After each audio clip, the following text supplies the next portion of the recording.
강철부대 W 우승팀 어떻게 생각하시나요? 해병대 특전사? 안녕하세요. ABC 코치입니다. 강철부대 11화 리뷰를 하려고 합니다. 지금부터 스포일러가 있기 때문에 시청에 유의해 주시기 바라고 리뷰 들어가 보도록 하겠습니다. 결승전에 진출한 두 팀 해병대와 특전사 베너핏 미션이 열리게 됐습니다. 굉장한 베너핏이에요. 두 가지입니다. 한 개도 아니고, 하나는 총상 페널티 한 발을 면제해 주는 거, 이거 굉장히 크게 작용하죠. 두 번째는 대항군들이 있는 위치 정보. 결승전 보시면 알지만 엄청나게 많은 대항군들이 나옵니다. 이 위치 정보를 알고 대항군들의 움직임들을 확인할 수 있다고 하면 이거는 작전을 할 때 굉장한 베너핏이 되거든요. 정말로 베너핏이 큰 것 같고, 개인적으로 이런 베너핏을 주는 것도 좋은데 그냥 베너핏 없이 작전을 수행하게 하는 건 어떨까? 팀 대 팀의 진짜 실력을 볼 수 있을 것 같은데, 이런 베너핏을 먼저 먹고 들어가게 되면 확실하게 유리한 상황이 생기게 되고, 그럼으로 인해서 승부가 기울 수가 있거든요. 물론 베너핏을 받고도 지는 경우도 발생할 수 있습니다. 하지만 베너핏을 가져가게 된다고 하면 유리한 그 고지를 점령하는 거기 때문에 개인적으로 매번 베너핏이 있을 것이다 라고 생각을 하겠지만, 그런 베너핏을 없애버리는 변수를 한번 주는 것도 저는 좋을 것 같아요. 어쨌든 이번 결승전에도 베너핏 미션이 진행이 됐고, 사격입니다. 사격. 아무래도 사격을 많이 하는 부대한테 유리할 수 있겠죠. 특수부대가 일반적인 부대보다는 훨씬 더 많은 사격을 하게 되죠. 그 안에서도 뭐 저격수 교육도 받는 분들도 있고, 화기 주특기인 분들은 조금 더 다양한 화기들을 다룰 수가 있겠죠. 그래서 이 사격이라고 하는 부분이 나왔을 때 특전사가 분명히 유리하겠구나 라고 생각을 했습니다. 그리고 사격도 한 가지가 아니라 세 가지입니다. 360도 권총 사격, 이 권총 사격이 나왔고요. 두 번째는 기동 소총 사격. 미국의 택티컬 게임이라고 있거든요. 뭐 신체적인 과업을 하고 뭐 사격을 하고 이런 것들을 겸해서 하는 그런 게임들이 있는데, 택티컬 게임의 한 모습을 지켜보는 것 같은 기동 사격. 그 다음에 세 번째는 수색 선멸 사격입니다. 굉장히 어두운 곳에서 타겟을 맞춰야 되는 고난이도의 그런 사격입니다. 이 시즌이 거듭날수록 굉장히 스케일이 커져가고 있고, 시즌 1에는 실탄 사격조차도 제대로 안 나왔던 것 같은데 뭐 한 번 나왔나요? 이제 점점 국방부의 원조를 받아서 굉장한 스케일의 미션들이 펼쳐지게 되어 있어요. 다음 시즌도 굉장히 기대가 됩니다. 다음 시즌은 아무래도 여성 대원들보다는 남성 대원들이 나올 확률이 클 것 같은데, 남성 대원이 나왔을 때 좀 더 난이도가 있는, 지금 이 W도 굉장히 난이도가 올라갔는데 더 올라가는 난이도를 생각했을 때는 굉장히 기대가 돼요. 그리고 전에도 얘기했지만 남성 여성 연합팀이 나온다고 하면 좀 더 흥미를 끌 수 있을 것 같기도 합니다. 첫 번째 라운드에 권총 사격을 봤는데, 야, 이거 정말 어렵겠더라고요. 저같이 권총, 실탄으로 권총 사격을 한 번도 안 해본 사람은 정확하게 알 수 없겠지만, 정말로 짧은 시간 내에 이 표적지를 맞춰야 되고, 그 표적지에서도 높은 점수를 만들어내야 됩니다. 미션이 또 세 가지예요. 그냥 사방의 표적지 사격이 아니라, 두 번째 미션은 이동하는 표적을 사격을 하는 것, 제한 시간이 다 있고요. 세 번째는 돌발 표적이죠. 표적이 이렇게 올라오면 세 가지의 풍선이 있죠. 검정색, 빨간색, 파란색 이렇게 있는데 지정을 해주더라고요. 그래서 레드, 블루 올라오면 쏴야 돼요. 근데 올라갔다가 내려가는 시간이 2초라고 합니다. 굉장히 짧아요. 이거 정말 난이도가 있는 사격입니다. 특전사에서는 정유리 대원이 나왔고, 해병대에서는 조아라 대원이 나왔는데, 개인적으로는 와, 조아라 대원이 기대 이상으로 해줬다. 첫 번째 라운드에서는. 두 번째, 세 번째는 아무래도 그 숙달되지 않는 모습이 확실히 좀 보이긴 했는데, 첫 번째 사격에서는 굉장한 모습을 좀 보여줬던 것 같아요. 이 권총 사격에 대한 경험이 거의 없었다라고 봐도 무방할 것 같은데, 기본적으로 이 사격이라고 하는 것들을 잘하는 특등 사수였다고 하니 그런 감각이라든가 센스가 남다른 것 같아요. 그래서 정유리 대원하고 우리 조아라 대원이 대결을 했는데, 결과적으로는 정유리 대원이 이겼습니다. 기본적으로 이 사격에 대해서 잘 모르는 제가 봐도 굉장히 안정적인 포즈로 사격을 하게 됐고, 무게중심 축이 이렇게 손을 올렸을 때 한 발이 약간 뒤로 빠져 있더라고요. 그래서 사선으로 다리를 이렇게 놓더라고요. 이 총알의 이 반동을 몸으로 이렇게 제어하는, 굉장히 인상적이었어요. 우리가 중심을 잡을 때 물론 이제 이 사격이라고 하는 건 수평으로 나가지만, 벽도 같은 동작을 할 때 이 머리로 드는 동작 나오잖아요. 저크라고 해서 머리로 드는 방식이 두 가지가 있거든요. 수직으로 들었을 때 그냥 발을 좌우로만 벌리는 저크가 있어요. 이거는 기술적으로 간편하지만 좌우 중심은 잘 잡히는데 앞뒤 중심에 굉장히 취약해요. 근데 스플릿 저크라고,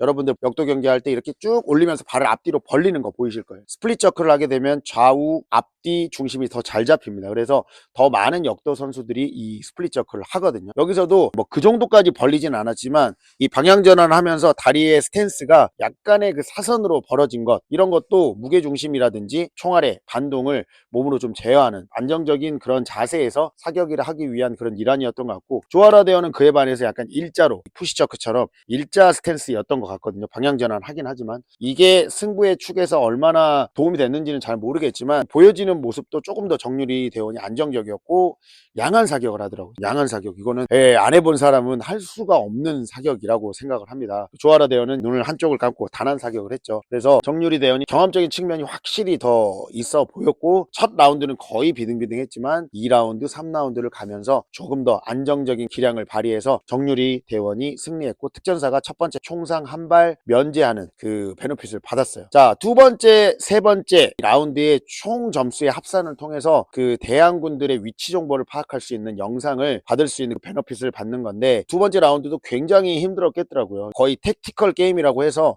일부러 이제 신체를 좀 힘들게 하고 그 상황에서 집중력을 발휘하는 사격을 하게 하고 뭐 이런 상황인데, 날씨까지 아주 최악이었습니다. 특전사가 할 때는 비가 엄청 또 쏟아지더라고요. 그래서 그런 부분이 영향을 미쳤던 것 같고, 두 명의 팀원이 다 잘해야만 좋은 성적을 거둘 수 있었죠. 그럼 특전사에서는 뭐 김지현 대원, 우희준 대원이 나왔고, 해병대에서는 박민희, 윤재인 대원이 나왔습니다. 저는 해병대 대원들이 이길 줄은 몰랐는데 굉장한 실력을 가지고 이겼습니다. 뭐 이게 사격만 잘해서 되는 건 아니고 일정 거리까지 뛰어갔다가 또 사격을 해주고, 사격을 한 후에 다시 또 이동을 해서 산항을 날라야 되고, 그 안에서 이 탄을 보급할 수 있는 보급함을 열어야 되고, 여러 가지 이제 미션들이 있는데, 어쨌든 이런 경기들을 하게 되면 빨리 해야 되잖아요. 근데 빨리 하면서도 중간에 고도의 정신 집중력이 필요한 사격을 해야 된다. 야, 이거 진짜로 실수를 100%할 수밖에 없는 그런 미션인데, 두 팀의 대원들이 뭐 멋진 기량을 보여줬고, 회전하는 회전 타겟, 와, 이건 진짜 어려운 것 같아요. 호흡이 올라온 상태에서 그 회전 타겟을 맞춰야 되고, 이 부분에 대해서 팀원들이 극복해 나가는 모습들, 부대에서 자기 임무에 대해서 소홀하지 않고 열심히 했구나라는 생각들이 좀 들었습니다. 기동소총 사격의 승부는 해병대가 좀 더 앞섰어요. 해병대 박민희 대원이 마지막 사격을 할 때 조금 버벅거림은 있었지만, 어쨌든 특전사보다 16초 정도 빠른 시간 내에 기동소총 사격을 끝냈습니다. 마지막은 수색 선멸 저격인데, 이 전에 대결했었죠. 양해주 대원하고 이수연 대원, 이 두 대원이 다시 맞대결을 했죠. 그때 양해주 대원이 좀 더 늦게 갔음에도 불구하고 안정적인 기량, 본인이 그 사격에 대한 자신감이 엄청나잖아요. 그 안정적인 기량을 베이스로 해서 이겼단 말이에요. 심리적으로 더 몰립니다. 이렇게 되면 리벤지라는 얘기도 했지만은, 리벤지를 하는 것 자체가 굉장히 어렵거든요. 내가 이걸 이겨내야 되거든요. 어느 정도의 거리를 뛰어가서 세 가지 단계의 어떤 사격을 이렇게 하고 올라가야 되는데, 이수연 대원이 멘탈이 터지는 모습이 나왔어요. 앞에 기동소총 사격 자체에서 차이가 16초기 때문에 이거 뭐 조금만 뒤쳐줘도 끝나는 거거든요. 근데 양해주 대원은 준비를 또 잘했더라고요. 그래도 혹시 모르니까 너무 또 뒤쳐져 버리면 이수연 대원이 잘 쏠지 이거 모르지 않습니까? 당연히 자신감은 있었겠지만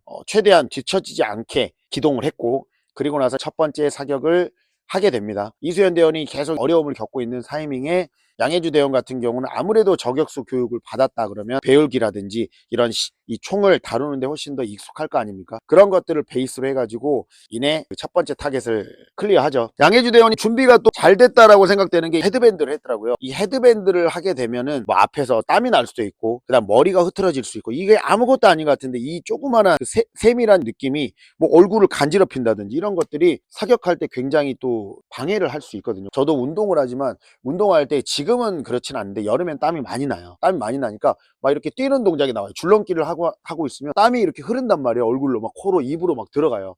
그거 막 귀찮아요. 막 간지럽고 막 그거 막 힘들어 죽겠는데, 땀이 흐르면서 굉장히 심리적으로 스트레스를 받거든요. 이전에 한번 사격을 해보고 나서 뭔가 그런 것들을 느꼈던 것 같아요. 그래서 헤드밴드를 딱 하고 준비하는 모습, 요것만 봐도 준비를 확실히 했다. 그에 반해서 이수연 대원은 이제 머리가 막 이렇게 휘틀어지고 막 이런 상황이 나왔죠. 어쨌든 첫 번째 그 클리어하고 두 번째 타겟으로 올라가서 두 번째 타겟 마찬가지로 빠르게 저격을 성공을 하죠. 이 사이에 이수연 대원은 이제 멘탈이 터져버립니다. 이 맞추고 올라가는 그런 모습들 이런 것들을 보면서 16초를 해결을 해야 되는데 뭐 이미 2층에서 타고 올라가는 이렇게 소리가 들릴 거잖아요. 야, 얘 멘탈이 터져버린 모습이 나옵니다. 그리고 마지막에 양혜지 대원이 미션을 클리어하니까 거기서는 더 사격을 해봤자 이길 수가 없기 때문에 미션을 포기하게 되죠. 미션을 왜 포기하냐 이렇게 얘기할 수 있는데 이길 수가 없는 미션이기 때문에 뭐 당연히 끝까지 해줬으면 좋겠지만 이 미션 자체에 정신적으로 집중이 안 되면서 뭔가 하고자 하는 의지를 잃어버린 것 같은 모습이었어요. 그래서 안타깝게도 이수연 대원이 포기를 했죠. 결론적으로는 특전사가 모든 베너핏을 가져갔습니다. 이거는 엄청난 그 향후에 베너핏으로 작용을 할 것 같고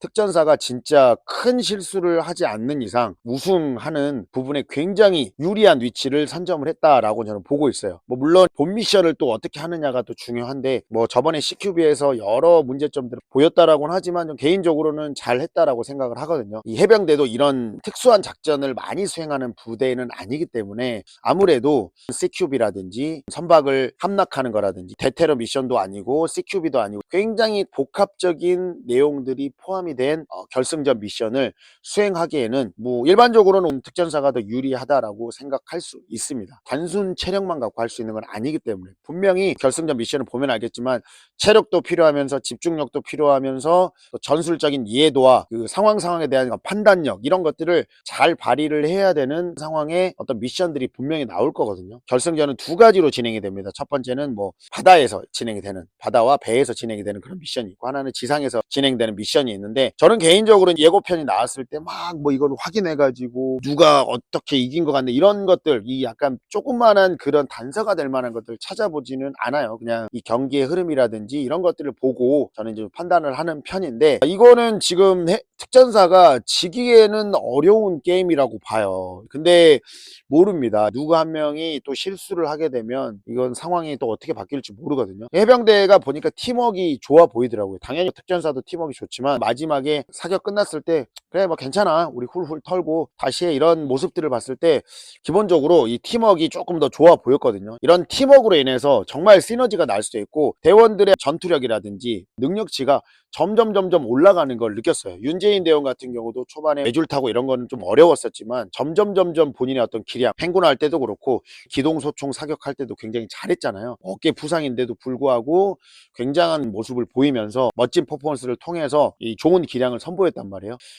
개인적으로는 이런 이제 대원들의 어떤 각성을 통해서 해병대한테도 분명히 그리고 또 그런 게 있을 겁니다. 지금 전국에 있는 해병대 예비역 분들 해병대를 응원하시는 분들이 지금 엄청난 관심을 가지고 있거든요. 왜? 강철부대 시즌 1 나왔을 때 해병대가 엄청난 기대를 갖고 있었는데 탈락을 하게 됐습니다. 최초 탈락을 했죠. 그리고 시즌 2에서도 뭐 최초 탈락은 아니지만 뭐 그 다음에 탈락을 했고 지금 시즌 1, 2, 3 통합해서 좋은 모습을 보여줬다고 보기는 좀 어려워요. 강철부대에서는. 근데 그 부대에 대한 자부심이 엄청난 부대가 또 해병대잖아요. 이 해병대 대원들이 최초의 어떤 강철부대 우승에 대한 열망 그리고 이런 반응들이 지금 엄청나게 뜨거워요. 그리고 당연히 여기에 출연하는 여군들도 엄청날 겁니다. 강철부대 시즌 1, 2, 3에서 해병대의 모습을 분명히 다 기억하고 있을 것이고 이 해병대로서 우승을 하기 위해서 정말 최선을 다할 거라고 생각하거든요. 정말 승부 이제는 예측이 별 의미가 없는 것 같아요. 다음 12화에 우승을 하는